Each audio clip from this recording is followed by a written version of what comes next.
have a lot of African Americans playing middle linebacker. It was considered one of the areas that you had to have some intelligence. Willie was a guy that had some intelligence, and this guy was pretty smart.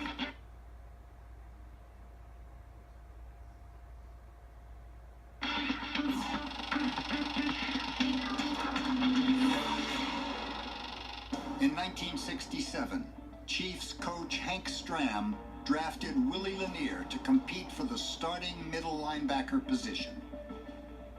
We don't particularly care what color he is, what nationality, what anything. The only concern we have is bringing them in with the idea of competing for our squad, and if they earn the right to be a member of our 40-man squad, then they're going to be here.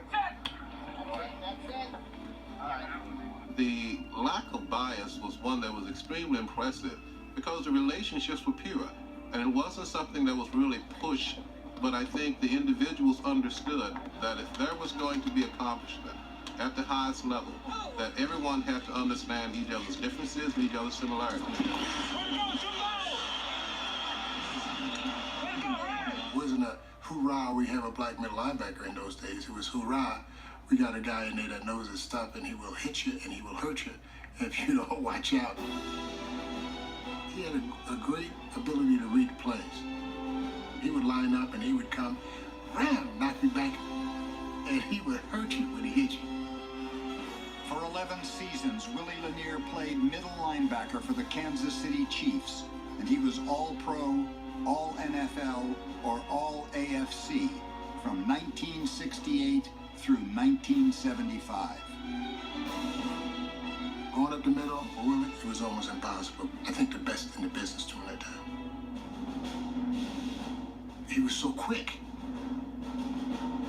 They couldn't block him. He was a hard hitter. You couldn't manage him. My greatest asset would be the leverage that I have from my height. And this leverage gives me a position, a chance to really fight off blockers a little bit lower and get into plays maybe a little bit better. After a good, clean, hard hit, I've won. I'm the victor.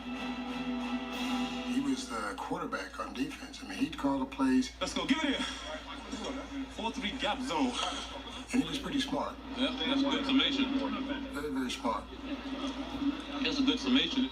Lanier had the complete respect of his peers. Down up front, baby. Get a knee.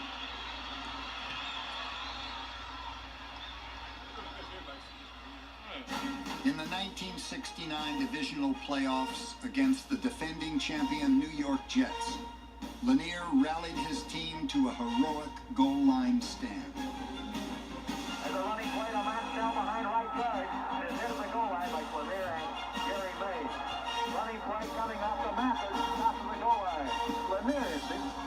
And again, the Jets did not make it. The Chiefs won the game, and Lanier led them to a victory in Super Bowl IV as well. What a moment for all of the Kansas City Chiefs. They're beating the best that the NFL has to offer out here today. I just enjoyed the opportunity to play against Willie because he was a great player. A Hall of Fame football player.